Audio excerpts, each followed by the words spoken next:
Hello. Hello sir. सत्ताई बहन जी। मैं दिल्ली से बोल रही थी। जी बहन बोलिए। द्वारका से। जी। तो शायद ये मैंने क्या कहते हैं, मैंने अभी 7-8 दिन हुए हैं नाम दीक्षा ली थी। जी। मैं जानती तो कुछ नहीं हूँ। मैंने ये यूट्यूब पे गुरु जी का वो देखा, महाराज जी का प्रोग्राम देखा था। तो मैं पहले कहीं दूसरी जगह जाती थी, तो फिर मेरे मेरे को मन नहीं लगा। फिर मैंने सोचा, जब मेरे को कुछ महसूस सा हुआ तो मन की गुरु जी से नाम दीक्षा कैसे ली जाए। तो अब मुझे तो इस बारे में जानकारी नहीं थी, फर्स्ट टाइम बातें करी थी। तो वहाँ से मैंने नाम दीक्षा ली थी। तो दो दिन तो मैंने मतलब उन्होंने जो दिया था मंत्र मेरे को, मैंने वैसा ही किया। और आरती भोजन जो संध्या आरती और सुबह मॉर्निंग भी करती हूँ। और मतलब 2-3 दिन के बाद में मतलब मेरे को फिर वही कंडीशन से होने लगी जैसे मेरा शरीर जैसा था। तो मतलब ये मेरे को समझ नहीं आया ऐसा क्यों हुआ। अब मतलब नींद आती है मेरे को। और नहीं तो अभी 3-4 दिन पहले, मतलब 5-6 दिन पहले ऐसे मैंने नाम दीक्षा ली थी। तो रात को 2 बजे तक मैं जाप भी करती थी और आरती भी करती, कुछ भी मतलब नमन करती रहती थी। और सुबह 4 बजे उठ के आरती सुनती थी और अपना उठते ही शरीर एकदम बिल्कुल बहुत अच्छा हो गया। और उसके बाद फिर वही कंडीशन सी हो गई। तो ये मेरे को आप थोड़ा सा बता दीजिए, मुझे तो जानकारी है नहीं है। तो ये देखो बहन, क्या होता है जब हम परमात्मा की सत भक्ति से जुड़ते हैं, सत मंत्र करते हैं जी, तो हमारे पाप कर्म हल्के होने लगते हैं और हम काल के जाल से बाहर निकलने लगते हैं धीरे धीरे।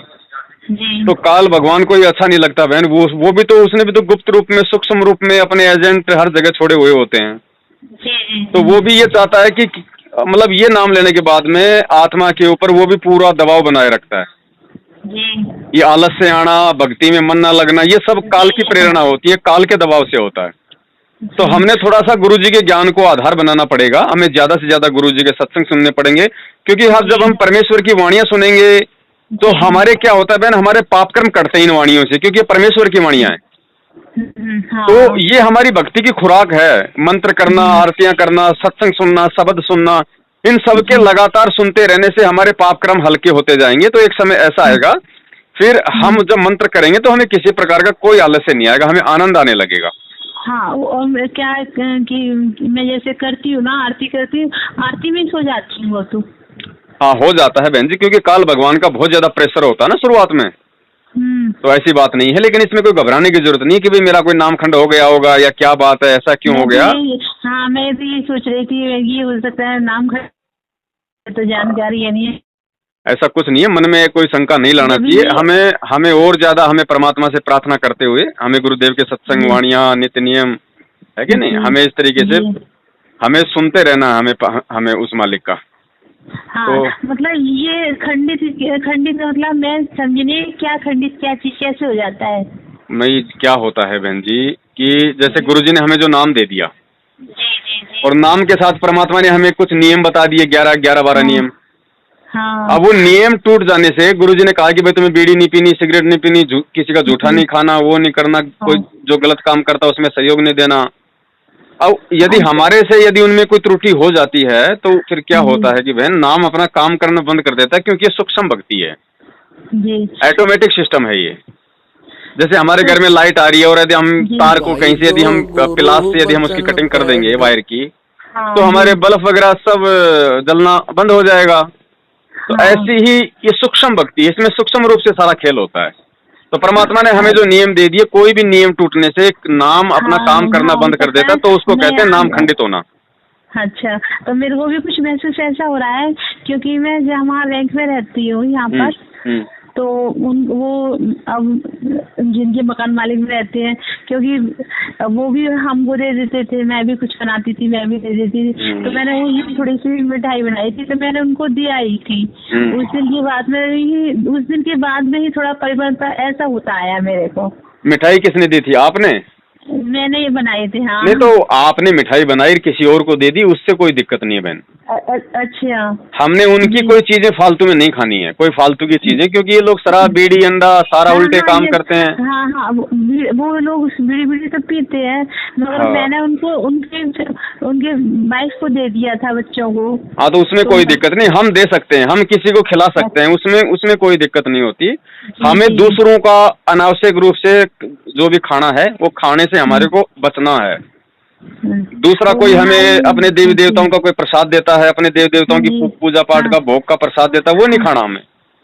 तो फिर वो प्रसाद जैसे भाई हमको किसी ने दे दिया, तो हम किसी गाय फाय को दे दें तो कोई प्रॉब्लम तो नहीं? नहीं कोई भाई, पहली बात तो आप उसको ये कह के टाल दो कि भाई मेरा तो जोमल की व्रत है, ठीक है, और हमारा व्रत ही है बहन। जब परमात्मा ने हमें मना कर दिया कि हमें ये फालतू की चीजें नहीं खानी, तो हमारा मल की व्रत हो गया वो जी। तो भाई इधर भी जबरदस्ती कर देते हैं। जबरदस्ती कर दे तो लेके किसी को डाल दो, उसमें अपने को दोष नहीं है। अच्छा है कि हाँ, ये मैं पूछ रही थी, मैंने ये भी मेरी काफी चिंता कम हो गई। दो मैं ये सोच रही बार बार कि मेरे को मैं जॉब कर रही हूँ, जॉब भी कर रही हूँ।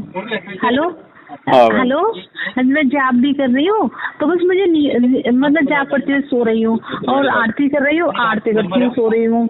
मतलब ऐसा एकदम 2-4 दिन से तो मैं इतनी वो रही थी कि मतलब 2 बजे सो रही हूँ और प्रार्थना वरना कर रही है, जो जाप कर रही हूँ, और फिर 4 बजे उठ जा रही, 4 बजे उठ के मुंह हाथ धो के आरती सुनने लगी हूँ, फिर अपना कार्य करने, मतलब इस तरीके, मतलब बहुत अच्छा लग रहा था। उसके बाद में 4-5 दिन बाद फिर वो ऐसे ही कंडीशन होने लगी ऐसी स्टार्टिंग में। कोई दिक्कत नहीं हो, मन में क्या होगी, जैसे मतलब शंका हो जाती है ना उत्पन्न, तो उस वजह से भी हमारे अंदर, क्योंकि हम जीव हैं बहन जी, मन में कोई, अब जैसे मैं नहा धो के अपने घर से निकला और कोई मुझे मजाक में ये कह दे कि यार अरे ये तेरे माथे पे क्या लग रहा है, ये काला काला, तो मेरे को पता 2 मिनट पहले मैं शीशे में मुंह देख के निकला हूँ, फिर भी मेरे मन में शंका हो जाएगी। तो ये हो जाता है, ऐसा कोई बात नहीं। परमात्मा के ज्यादा से ज्यादा आप जी सत्संग सुनिए, सत्संगों में सारा परमात्मा ने भ्रम निवारण कर रखा है। अच्छा बहन, मैं भी थोड़ा काम पे हूँ, अभी थोड़ा कस्टमर है, तो ज्यादा बात नहीं हो पाएगी। जय बंदी छोड़ बंदी। भाई जो गुरु बचन पे डट गे रे कट गे फंद 84 के। भाई जो गुरु बचन पे डट गे रे कट गे फंद 84 के।